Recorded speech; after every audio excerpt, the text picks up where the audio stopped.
So on today's edition of Let's Read with the author, we're going to go with The King of Sinners. And The King of Sinners is a little bit of a weird book compared to the others. Even just off the covers, I feel like you could get that for yourself. Face, face, face, no face, face. Technically there is, but it's so subtle, and I think that's something that really tells you about how ominous and sort of depressing this book is going to be. But yeah, without further ado, let's just get into it because I'm really not a fan of YouTube videos where they have these super long intros, right? I just want to get straight into it. So without further ado, let's start reading from the top. On chapter 1, we're going to start reading, which is Origins.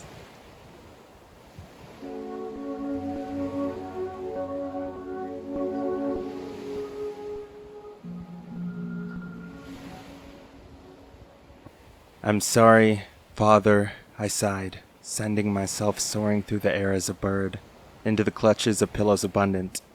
I can't do it.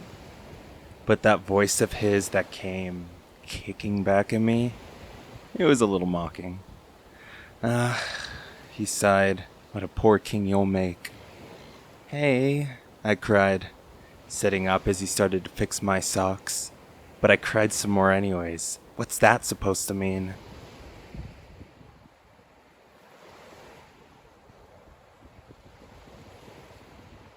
Glaring at him caused a death stare to hit back at me. We stayed locked in our stare down until he growled loud, shoved me onto my back, and started tickling me to the point of almost wetting myself. Hey, I cried, laughing, and my father was roaring with laughter himself. I'm 10, I kept crying, I'm 10.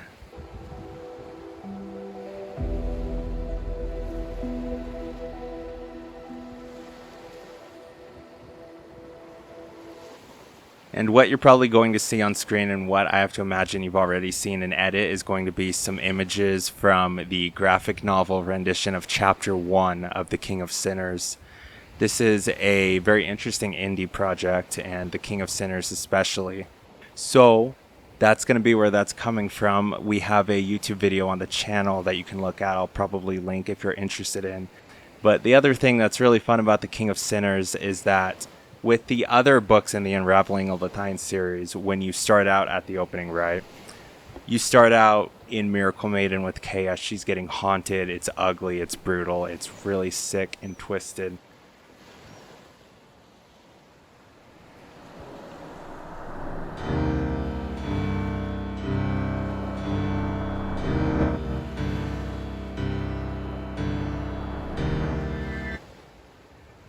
It has no face, it has no bones, I have no blood, I'm going cold. I'm so damn sad, I can't break free. I want to die. Please leave me be.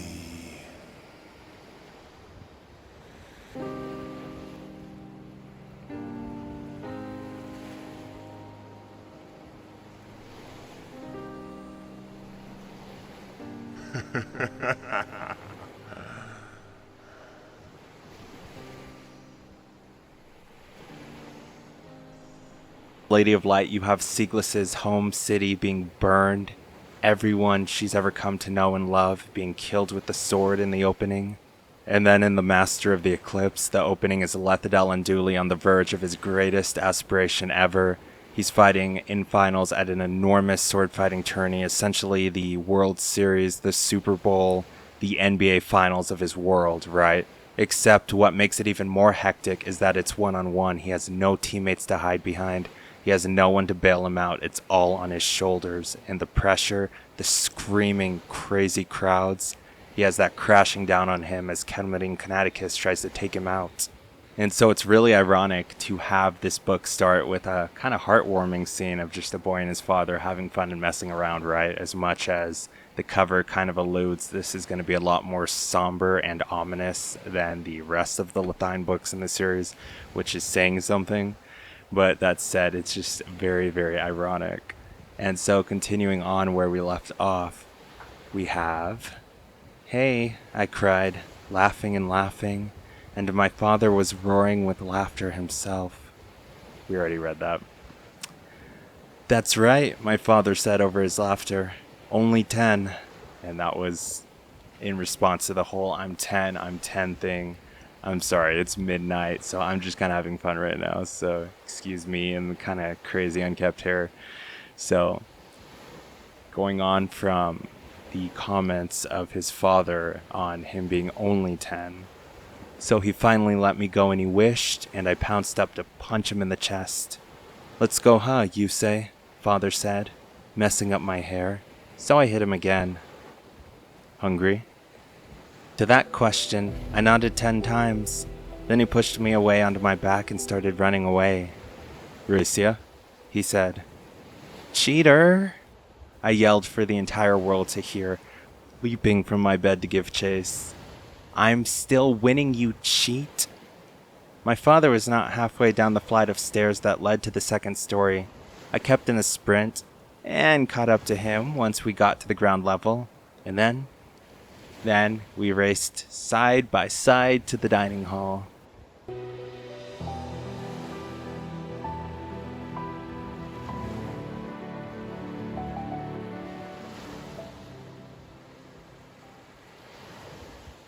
I used every ounce of my energy, every muscle in my body, put it all to the test. You could start to smell good food ahead. Now, Lady Zaratea's cooking was worth killing for. At the last moment, the last second, the last of the moments, of the very last moments, I broke ahead.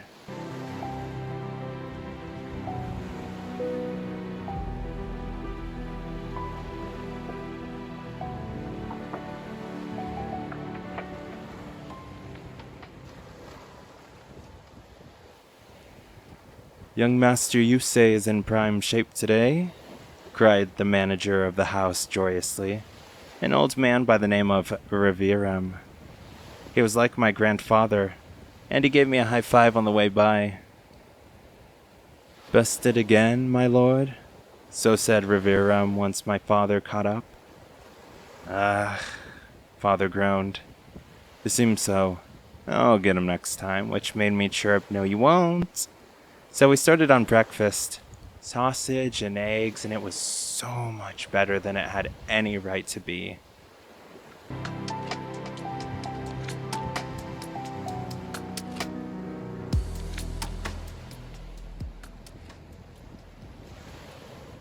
Weird dots, little touches of spices. You could tell the men and women in the kitchen took pride in what they did. A plethora of berries were laid out for me too. I sifted through the berries and ate the non-blueberries first to leave the best for last. "Couldn't even wait for your wife?" scoffed a voice not long after. And that voice, unmistakable. She was joking, of course, well, mostly. Probably? "Father-son bonding time?" my father asked, to which she rolled her eyes.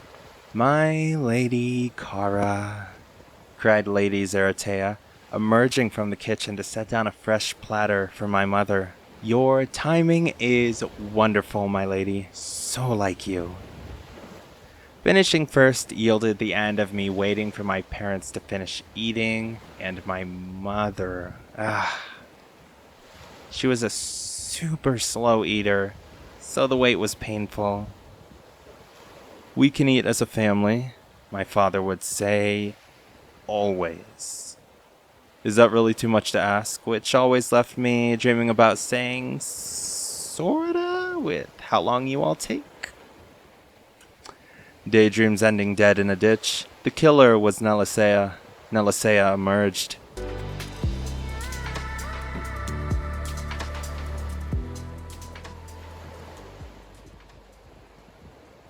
He was an older man, quite tall and thin, with his hair graying, pulled back into some kind of ponytail thing.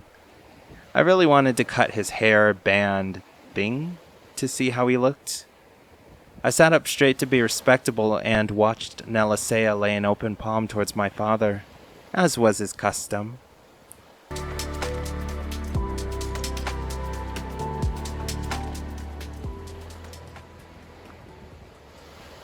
"You may speak, Nelisea."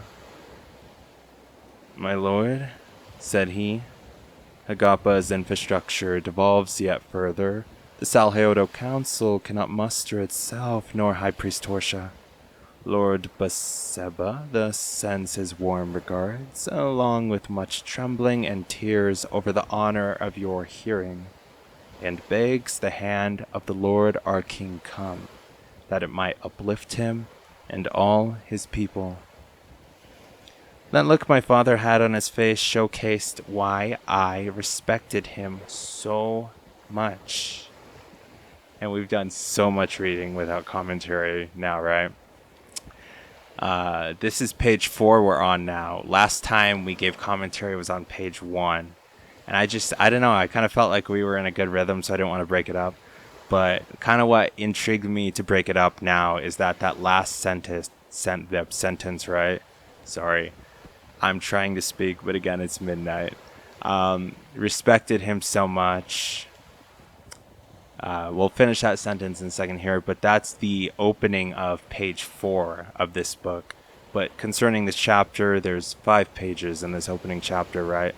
And it feels like we're going through pretty quick, that we're already almost at the end, right? Already like 75% of the way through the chapter, like 80%.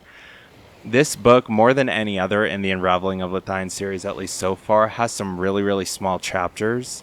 This book is the only book in the Unraveling of Lithine series where I wrote it 100% on paper, like 100%. I wrote Miracle Maiden on laptop with the Master of the Eclipse. I wrote the first probably 20% of the Lady of Light on paper, then I switched over to laptop, right? The King of Sinners, though, back when I wrote this, I was doing a lot of DoorDash, right? And there was a lot of wait times in between orders, but long story short, I was really needing the money. I needed the flexibility to do other things with my life, right? So what I settled on to make the time worth it was actually this book. So I wrote this book in between waiting on DoorDash orders, in between waiting on my $4.50 McDonald's offer. I'd write this, right? So there's a little bit of as much as I would say all the books are really quintessentially the same. Like if you read Miracle Maiden, which is the first one I wrote that in 2020, and compare it against, say, Miraculous, the Lady of Light Miraculous, which comes out, it's the 21st when I'm recording this of September 2025, right? It comes out in a few days on September 27th, 2025. The King of Sinners came out on September 27th, 2024, so we got a September 27th thing going on, but that's another thing entirely. The point being that this book has, and actually I take that back, I'm so dumb. I wrote this actually on paper too, the Lady of Light Miraculous. I don't even know how I forgot about that, but look, the point is that short chapters and a little bit of a backstory, so if you're ever doing Lithine trivia, you're going to win, so that's good. But something, even with my other books too, chapters never really go on that long. I think in the year 2025, and I'll stop myself there, writers can do whatever they want. There's no right or wrong answer. If you want to do super long chapters, you can do that. Nothing wrong with it. If you want to do super short chapters, you can do that. Nothing wrong with it. If you want to go in between, if you want to mix and match. The only problem is that when you have like people that want to hard line on, well, authors need to do this or authors need to do that, it takes away from the magic of writing, of what writing can be, of experiencing something unique and special. And depending on the story, sometimes you need longer chapters, sometimes you need shorter. So I don't want to put myself in a box and take away from my reader's experience by trying to be something that I shouldn't be trying to be, or so on and so forth. So all of my books are usually pretty short with chapters to respect your time, right? I think this is one of the main things, is I just really want to respect people's time and keep chapters kind of nice and short. So if you have a few minutes here and there to read, or especially with like nowadays attention spans being a little bit, you could say lower. You could also say just that there's so much to really engage with. Nowadays, like, again, you think of like a TikTok, you can scroll and scroll and scroll and scroll and you get that little dopamine rush, right? Kind of in the same way, I just kind of want to not necessarily conform, but I also kind of want to write a little accordingly to what people like, short, sweet, to the point. That's what I like too. So again, I'm really not a fan of, say, with this book, right? Chapter 1 so far, we went from Yusei and his father messing around. It seemed like his father was like going to kill him at first, and then it was just one big joke, and he starts tickling him. They have that race, they're having breakfast, yada, yada, yada. It's going really quick in just a few pages, whereas other people might have been like, hey, I'm going to take a long time in that, in Yusei's room when he's waking up, and we're going to get some backstory, and we're going to go on about the scenery, and I'm going to explain how his room looks to kind of tell about him and yada, yada, yada. I'm really not for that. I just kind of like the action to speak for itself and to get from one event, one action to the other, as opposed to me inserting myself into the story and kind of playing, well, look how good my writing can be, and look how good I can explain details, and look at all these fancy words I can use, right? As opposed to that, I like to just get to the point and just kind of try to take myself out of it and just let the story run and breathe and be free, right? So you'll notice that where everything in this book is to the point, things move very quickly, chapters are pretty short. There's, 40 chapters in this book? 39 and 3 bonus chapters. So 39 chapters, and you could kind of look at this, and this looks like a pretty small book to have 39 chapters, and systematically it is. It definitely is. Usually you don't see a book this short with 39 chapters. Usually you see like books twice this big with like 20 chapters, right? I swear. But yeah, that's a fun little mix of lore and my thoughts and kind of explaining what this book is and how it runs. I don't want to be like super spoilery, but since we're on chapter 1, I also kind of want to give you guys kind of like a good thorough insight, So anywho, yeah, let me get the hell out of here and let me start reading some more. So we just had Nelisea come in and open his palm and say, oh, yes, we got some people that need you in Hagapa. Their infrastructure is devolving, yada, yada, yada. Salheodo Council cannot muster to deal with it. So they request, King, that you might come instead, speaking to Yusei's father. And Yusei remarks, that look my father had on his face showcased why I respected him so much. Because he knew how to have fun, how to be a rascal. But he also knew when the time for something bigger was here, and when it was time to set aside all the fun and games.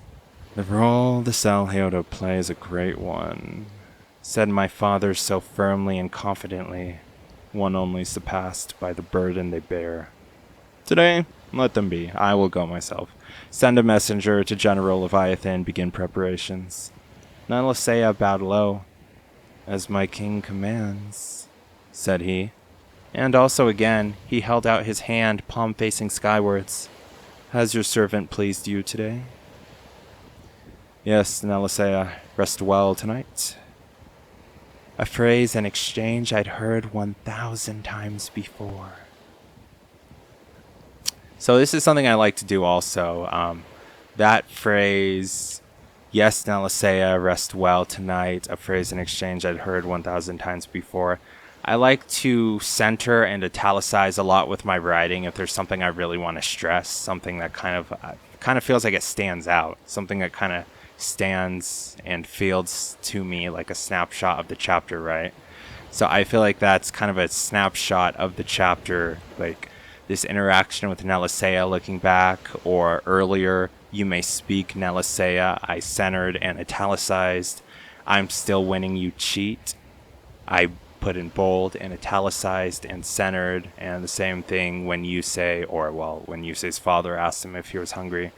So I do a lot of things with my formatting that traditionally authors don't really do a ton or don't really do much at all. This is kind of part of why I'm indie, right? Because I'm really not a conformist. I just want to do what's best for my readers and best for the story and best for my audience, right?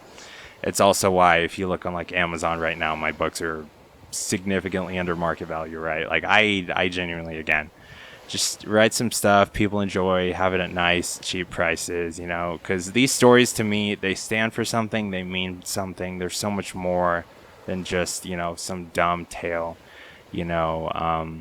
I always want my stories to mean something and stand for something, and that's something.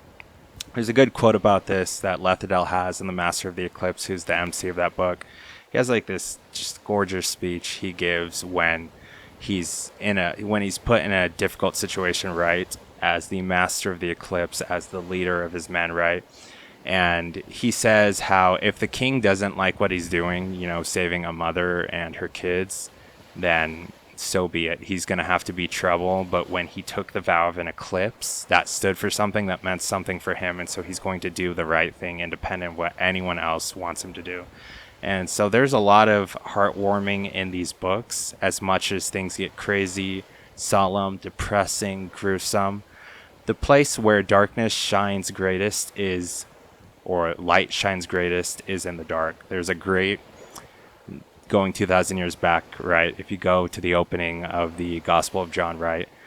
The light shines in the darkness, and the darkness has not overcome it. It's a beautiful quote. It's so good. It's so true. And so that's something that you can expect a lot of, is a lot of heartwarming moments, a lot of friendship is magic, a lot of life lessons and stuff like that in these books. It could very well be like a My Little Pony sort of thing, if not for all the gruesome this and that and blood flowing everywhere and so on and so forth. So you get the highest reaches of heaven, but you're also going to get the lowest reaches of hell. And I think that's something that the cover of this book so well encapsulates. And so, yeah. In true continuation of the 1,000 times before, Nelisea was emotionless as ever. Wait, no, this time something rare. He showed a hint of a smile on his way out. Should we go to the pool of Lothivian? Mother asked me. Relax, while your father is gone. Father, I said with haste, take me with you, I want to learn. No matter what, Mother said. At least, I am going to the pool. My father thought to himself for a second before Mother also said, So attached to your father you are, you say. So much like him. It's a boy thing, it seems, Father said as he continued to ponder. I have a different theory. Mother chuckled, continuing back to her breakfast. Well, Father said, today I'll honor your wish. You'll continue to prepare for your future by learning at Hagapa. Thank you, I cried. Thank you, Father. And just like that, we're already through chapter 1. A very nice, bite-sized opening. You get a bunch of characters in there. You kind of get motivations a lot in a sense from Yusei as your main character going into this story, to where he's very close to his father.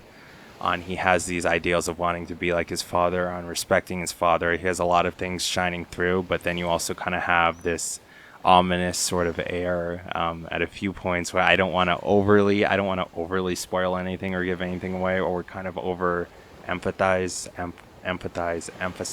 on anything, right? But this book has a little bit of a whodunit nature also, which is very, very interesting. It's something that the other books in the series have a lot of lore-related mysteries, right? But something that kind of separates the King of Sinners from the others is that it directly has a whodunit vibe, and it directly has whodunit answers. And I don't want to overly spoil anything. But that's something that you can expect from the King of Sinners, is a lot of ominous notes throughout that will get told to you by the end of the book.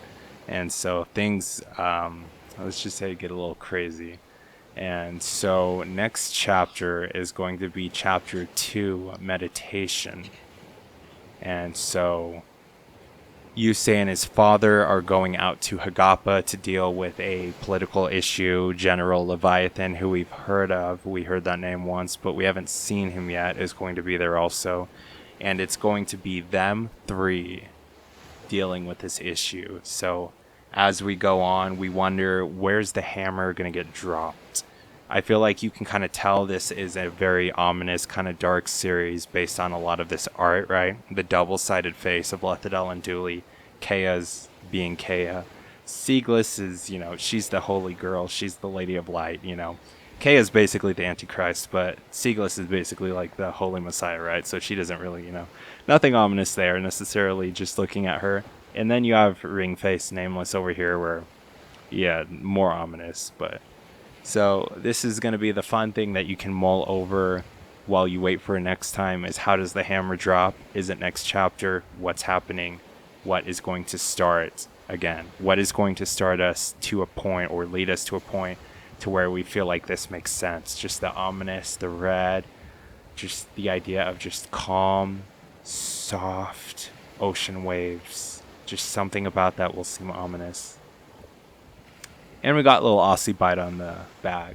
She hasn't popped up yet, but she will soon. So that's all fun and games. So yeah, we have officially gone through chapter 1 of The King of Sinners. And if you enjoyed this or you're interested for the next chapter, definitely like, comment, share. I'm an indie author, so I'm trying really, really hard to, turn my dreams or to turn these stories into something. Literally every single book. I've done all the art. I've done the formatting, the cover design. I've been working on this for 10 years now. I've been really, really working as hard as I can. I've been like all the lighting equipment, camera stuff, I've had to fund myself and kind of figure out a way because, again, literary industry, there's so many things about me that they hate. But, that's okay. We'll get where we want to be eventually. So, if you enjoyed this or you're interested in more or anything like that, or you're just kind of power to the people, power to the indie, then, any way you can help, appreciate it a ton. And you can find these books usually the easiest way is on Amazon. Thank you all so much for stopping by. Lights out.